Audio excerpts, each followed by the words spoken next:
Well, hello and welcome back to our study in the book of Job. This program is brought to you each Wednesday night at 7 o'clock p.m. by the Port Huron Church of Christ, located at 756 17th Street, right here in the city of Port Huron. Thank you for being a part of this journey with us. We hope that if you've been with us from the very beginning, that Job is beginning now to take some shape in your mind, and you're beginning to see that there's a little bit more to the book than maybe you once thought there was. If this is your very first time, we want to, first of all, welcome you as part of our audience. We've been getting a number of questions that we're going to be answering soon. And if you have a question, you can email us at office@porthuronchurchofchrist.org. I'll repeat that. That's office@porthuronchurchofchrist.org, one word, and email us with your questions, and then we're going to answer them on the air. So we really appreciate you taking this journey with us, and just ask that you continue to study, continue to read, and let's now turn our attention back to the book of Job. If you were with us on last week, you will recall that we left off in chapter 14, and the last verse that we read was verse 12. But I want to go back to 10 and just kind of read this to freshen our minds, and then we'll take off from there. Job has now talked about his life. Remember, he said he's like a windblown leaf, or like a shadow that is just here today and gone tomorrow. And he said, and then he talked about the tree.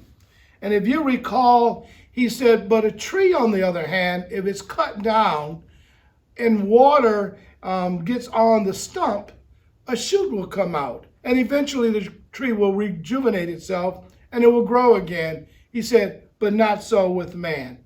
And this is where we are in verse number 10. He said, but a man dies and is laid low. He breathes his last and is no more. So basically you're dead and it's over. There is no more rejuvenation. As the water of a lake dries up, or a riverbed becomes parched and dry, so he lies down and does not rise. Till the heavens are no more, people will not awake or be roused from their sleep. If only you would hide me in the grave. And he's going to say something here that I want to see if it perks your ears up, and if you catch it before I tell you what I noticed here that I hope that you notice as well.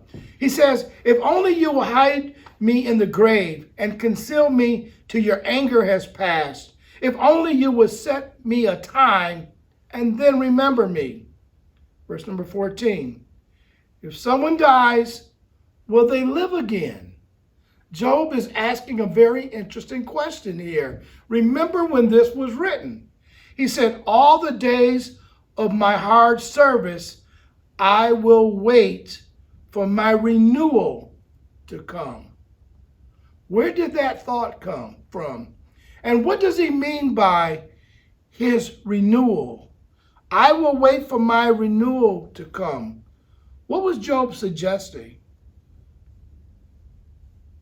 You know, what's interesting is that Job has made a couple of statements now that kind of remind us of what we are enjoying now.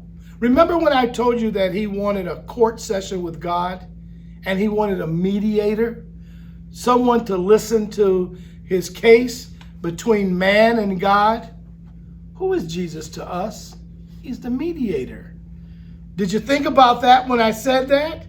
What Job is actually asking for is what we enjoy. And here's another thing. He said, I will wait for my renewal to come. Is Job talking about and thinking about another life that comes after death, as we now have at the resurrection?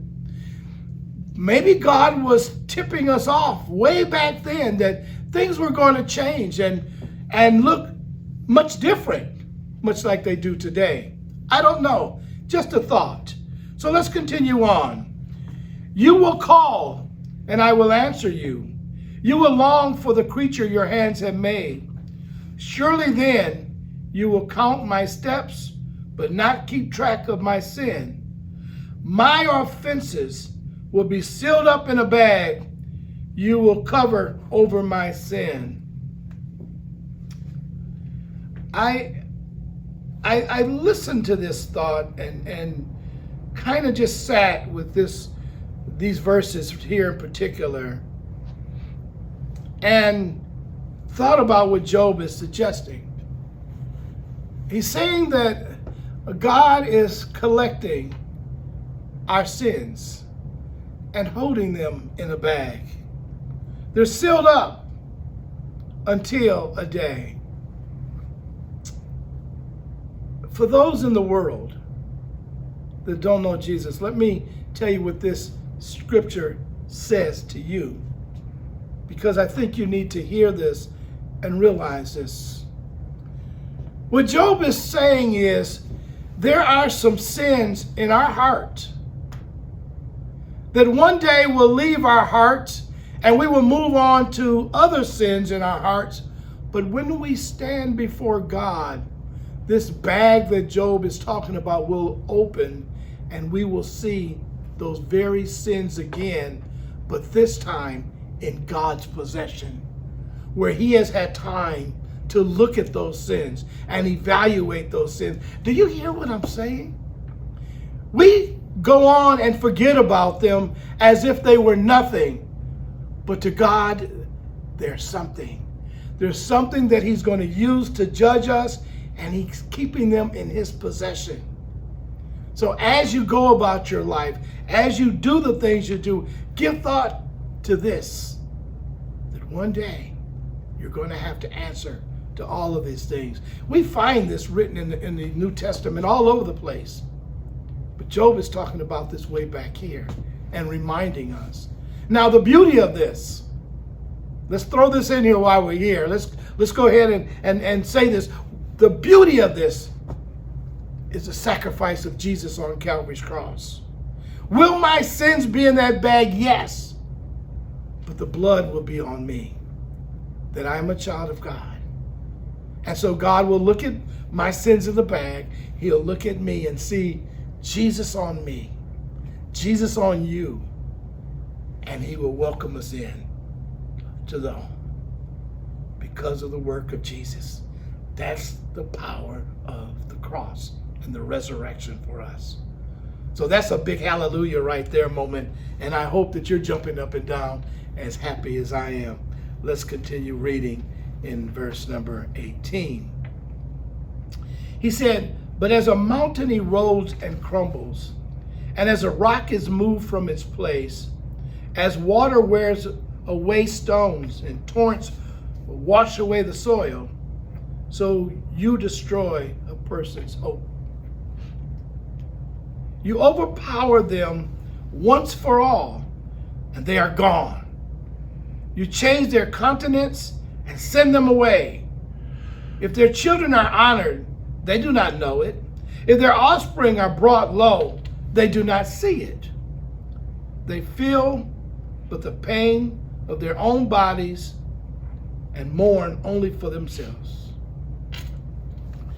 So he's talking about just how fragile our life is and how things just change so quickly because we're here today and gone tomorrow. Now this concludes Job's rebuttal to Zophar, and now we begin what I have affectionately called round two. When we began this study, I was calling these cycles, cycle 1 and cycle 2. But as these guys have been sparring with each other and throwing blows where they have, I've kind of adapted more of a fighter's boxing match, and now we're getting ready to start round 2. So what does round 2 look like? Well, now, as I said earlier, each of the 3 friends are going to jump on Job one more time. They're coming at him again, and just for the record, they're going to come at him again in round 3. So imagine now that you're suffering as Job has. He's kind of given us an idea of what it's like being in his skin, and shown us just how unpleasant it is. And now, instead of this comforting from his friends, they're beating on this guy relentlessly, just one after another, just beating on him. And even the words that they say, if they were right at all, the way they're saying them are hurtful to Job. So just put yourself in Job's place. Not an easy spot. So we're at round 2. Now, before we begin round 2, I want to take you back to the triangle of tensions and remind you how all of this is shaping up and why we are hearing what we're hearing. Remember, the only way that this triangle can function is because of one of the 3 ends of the triangle has changed. Remember, we established in the very beginning, when all things were going well in Job's life, that God was just, Job was righteous, and because of his righteousness, Job was being blessed. That's the 3rd corner. Now, when things have changed and Job is no longer being blessed, then we have to ask ourselves, number 1, is God being unjust, or the other retribution principle? Did Job do something wrong and now he's being punished? Job is still going to be defending his corner, that he's righteous. They all agree, for the most part, that God is just, and the friends are going to continue to defend, without question, their feeling that God is just and Job has done something against God to deserve the punishment he's received. So they are not going to move from this corner throughout this study. Eventually, as I said, I just want to kind of reiterate this, Job is going to begin to shift slightly away from what the friends are saying and begin to question the justice and judgment of God. And so you're going to hear in his orations that he's going to begin shifting his comments away from the friends and now enter into simultaneously a dialogue with God and ask God, basically he's going to continue to ask for this court situation to prove his innocence. So let's take up from there and listen to Eliphaz as he responds to Job. Remember now, he's the older of the 3, and he is the more gentler of the 3 when they talk to Job. He said, would a wise person answer with empty notions or fill their belly with a hot east wind? He's kind of insulting Job. Don't take this as a compliment. He's insulting him. He said, would they argue with useless words, with speeches that have no value? Job, this is what you're doing. He said, are you the first man ever born? Were you brought forth before the hills? He said, think about this, Job. You act like you know everything, but you weren't the first man that was ever here. And you weren't here before the ancient was here. He said, do you listen in on God's counsel? What a thought there. Do you have a monopoly on wisdom? So all of these are antagonist remarks that he's making to Job. He said, what do you know that we don't know? What insights do you have that we do not have? The gray-haired and aged are on our side. Now he's going to start reverting back to the ancestors and the wisdom of the ancestors. And he said, these men that I'm talking about here, these aged that are on our side, are men even older than your father. So you think you have all wisdom. We have the wisdom that we have garnered from men that were here long before even your father, Job, let alone you. And he said, are God's consolations not enough for you? Words spoken gently to you? Why has your heart carried you away? And why do your eyes flash? Job, what is wrong with you? You had it all. Why has your heart taken you to this place? And why do you roll your eyes the way you do. He said, so that you vent your rage against God and pour out such words from your mouth. What are mortals that they could be pure, or those born of a woman that they could be righteous? If God places no trust in his holy ones, if even the heavens are not pure in his eyes, how much less mortals who are vile and corrupt, who drink up evil like water. And remember, we talked about this earlier. He said if he charges the angels, how much more will he those that are made up of dust? He said, listen to me and I will explain to you. Let me tell you what I have seen, what wise men have declared, hiding nothing received from their ancestors. So now he's using the argument with Job is that Job is not what we know, it's what we have come to learn of the wisdom of those that have come long before us, to whom alone the land was given when no foreigners moved among them. All his days the wicked man suffers torment. The ruthless man through all the years stored up for him. Terrifying sounds fill his ears. This is what we've learned. When all seems well, marauders attack him. He despairs of escaping the realm of the darkness. He is marked for the sword. He wanders about for food like a vulture. He knows the day of darkness is at hand. In other words, he knows that his time is up. Distress and anguish fill him with terror. Troubles overwhelm him like a king poised to attack. Because, this is it, he shakes his fist at God and vaunts himself against the Almighty, defiantly charging against him with a thick, strong shield.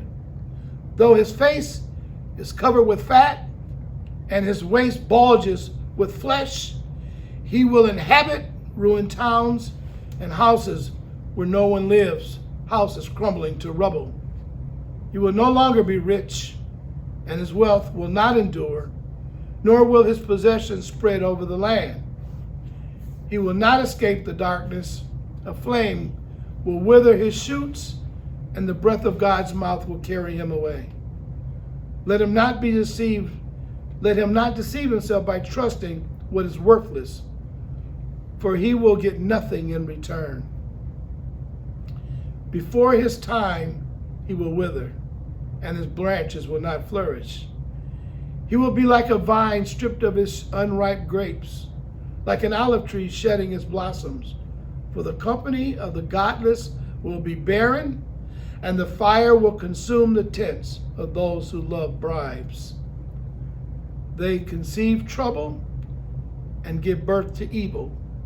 Their womb fashions deceits. Now, in all of this, what you just heard was Eliphaz placing Job in the company of this man that he just talked about. He wasn't just merely spouting off about evil. He's saying, Job, this is what we learned from our ancestors. Job, listen to this. This is you, son. Somewhere along the line, you have left who you've become, and now you have become this man here.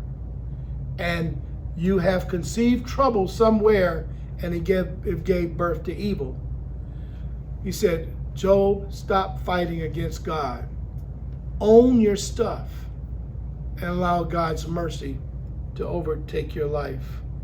Now, Job is going to respond back to Eliphaz, and here we go in chapter 16. Then Job replied, I have heard many things like these. You are miserable comforters, all of you. Here we go again. Will your long-winded speeches never end? What ails you that keep you on arguing? I also could speak like you if you were in my place. I could make fine speeches against you and shake my head at you, but my mouth would encourage you. Comfort from my lips would bring you relief. In other words, listen, if the tables were turned and I was you and you were me, I wouldn't be addressing you the way you do me. I would be trying to encourage you and comfort you and bring you relief instead of bringing you more heartache.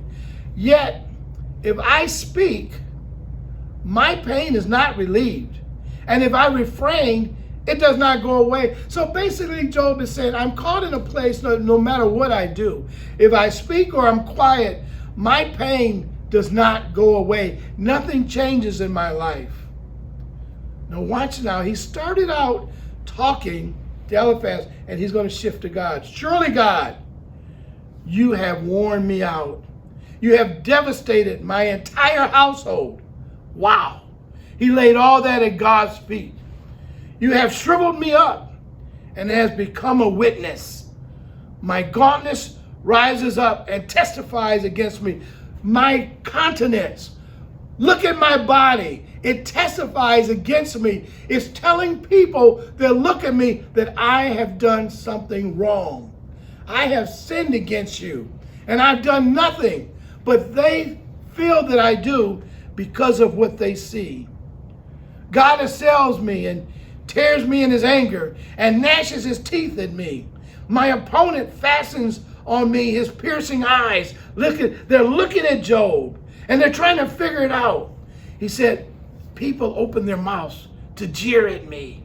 They strike my cheek in scorn and unite together against me. Can you imagine the suffering this guy is going through?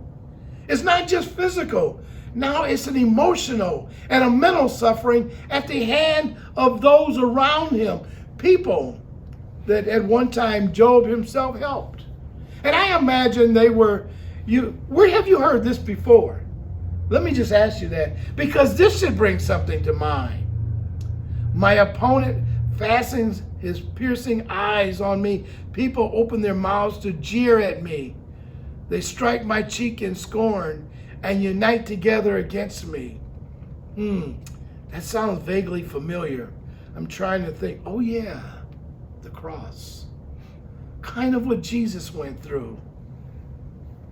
He said, God has turned me over to the ungodly and thrown me into the clutches of the wicked.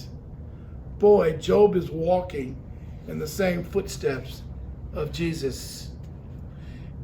He said, all was well with me, but he shattered me. He seized me by the neck and crushed me.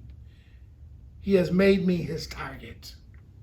His archers surround me. Without pity, he pierces my kidneys and spills my gall on the ground. Again and again, he bursts upon me. He rushes me like a warrior. He's got this picture that God now has him under attack. And there's nothing that he can do about it. Again and again, he bursts upon me and rushes at me like a warrior.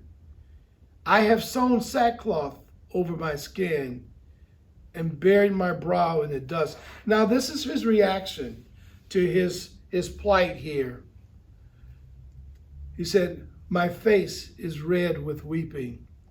Dark shadows ring my eyes. So he had black circles under his eyes, and his face is just the face now of somebody that's been crying a lot. He said, yet my hands have been free of violence, and my prayer is pure. Earth, do not cover my blood.